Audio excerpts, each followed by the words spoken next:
Bir an için gözünüzde 14. yüzyılda yaşamış bir düşünürü canlandırın. Tarihe baktığında sadece kralların, savaşların hikayelerini değil, toplumların nasıl doğduğunu, nasıl zirveye çıkıp sonra nasıl çöktüğünü, yöneten gizli yasaları, yani bir bilimi gören birini.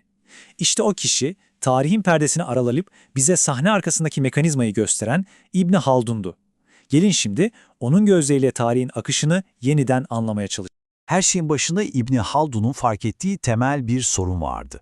Ona göre tarih sadece geçmişi anlatan bir masal değil, geleceğe ışık tutan bir ayna olmalıydı. Ama bir problem vardı. O ayna abartılarla, efsanelerle, kazananların yazdığı taraflı hikayelerle fena halde buğulanmıştı.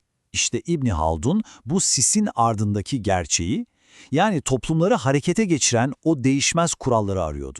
Peki şöyle bir düşünelim, elimizdeki tarih kitapları geçmişte olanların birebir aynısı mı yoksa sadece birilerinin yorumu mu? İşte İbni Haldun için bu soru her şeyin başlangıcıydı. Onun şüpheciliği her şeyi yıkmak için değildi, tam tersine daha sağlam bir temel üzerine yeniden kurmak içindi. Efsaneyi gerçekten ayırmak için daha güzel hikayelere değil, şaşmaz bir ölçüye yani bir bilime ihtiyacımız vardı. İşte İbni Haldun'un yönteminin ne kadar zekice olduğunu tam da burada görüyoruz. Mesela bir tarihçi, İsrailoğullarının çölde 600 bin kişilik bir ordusu olduğunu yazıyor.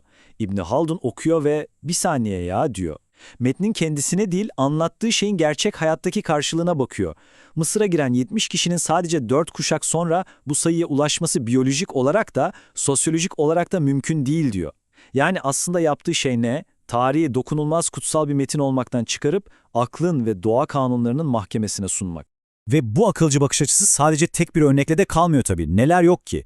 Pirinçten yapılmış efsanevi şehirler, kendi kendine zeytinyağı akıtan heykeller, on binlerce kapısı olan akıl almaz büyüklükte metropoller.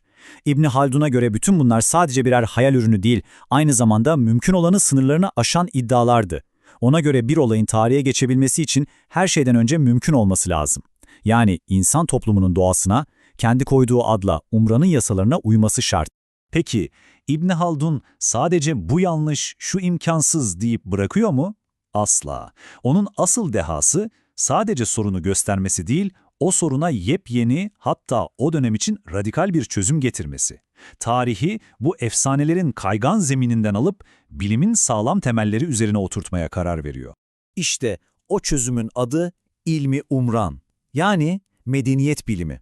Bakın bu sadece havalı bir isim değil, bu resmen yeni bir paradigma. Bugün sosyoloji, siyaset bilimi, ekonomi dediğimiz alanların temel sorularını o, yüzyıllar öncesinden sormuştu. Artık kural basitti.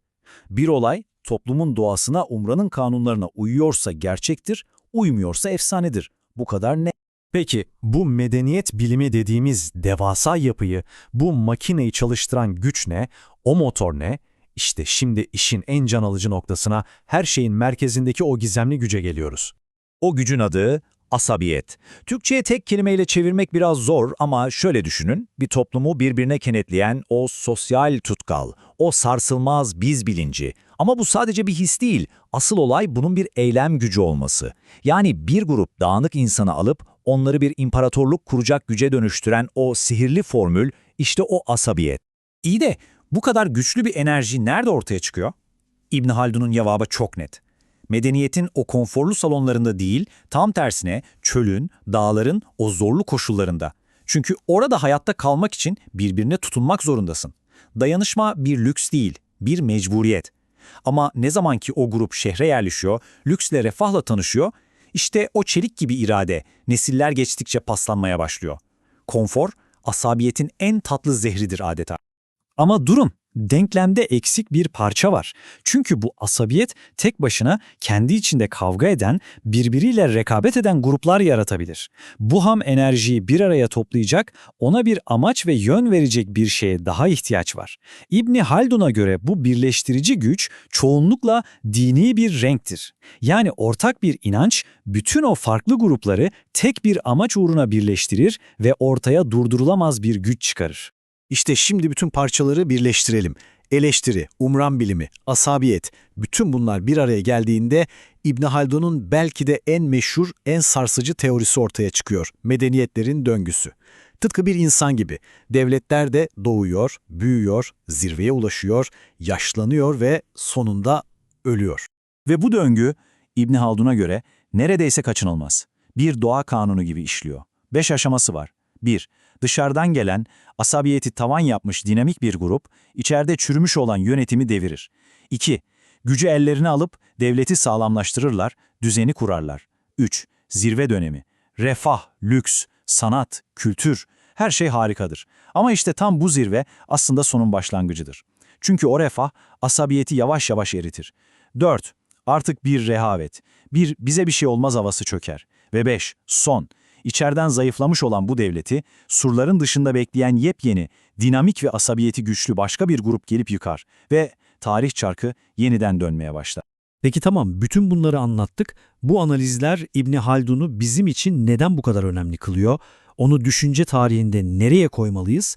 Ve asıl soru, 14. yüzyılda yaşayan biri için bu fikirler nasıl bu kadar modern olabiliyor? Şu zaman çizelgesine bir bakın. Her şeyi özetliyor aslında. İbn Haldun bütün bu medeniyet bilimini, toplumun yasalarını ortaya döktüğünde takvimler 14. yüzyıla gösteriyor. Hani şu modern düşüncenin babaları saydığımız Montesquieu, Adam Smith, Rousseau var ya, onların doğmasına daha tam 400 yıl var. 4 asır. Yani İbn Haldun kendi çağında değil, adeta gelecekte yaşayan bir insandı. Ve bütün bu devrimci fikirlerini topladığı yer o meşhur eseri Mukaddime. Adı giriş anlamına gelse de bu kitap aslında bir tarihe giriş değil, tarihin felsefesine, toplumların ruhuna bir giriştir. Adeta bir medeniyetin otopsi raporu gibidir. İnsanlık olarak kendi hikayemizi anlamak için yazılmış en önemli metinlerden biri şüphesiz.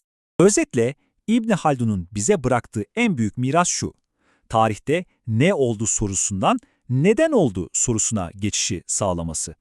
Sadece olayları alt alta sıralamak yerine o olayların arkasındaki görünmez motoru, o toplumsal dinamikleri bize göstermesi.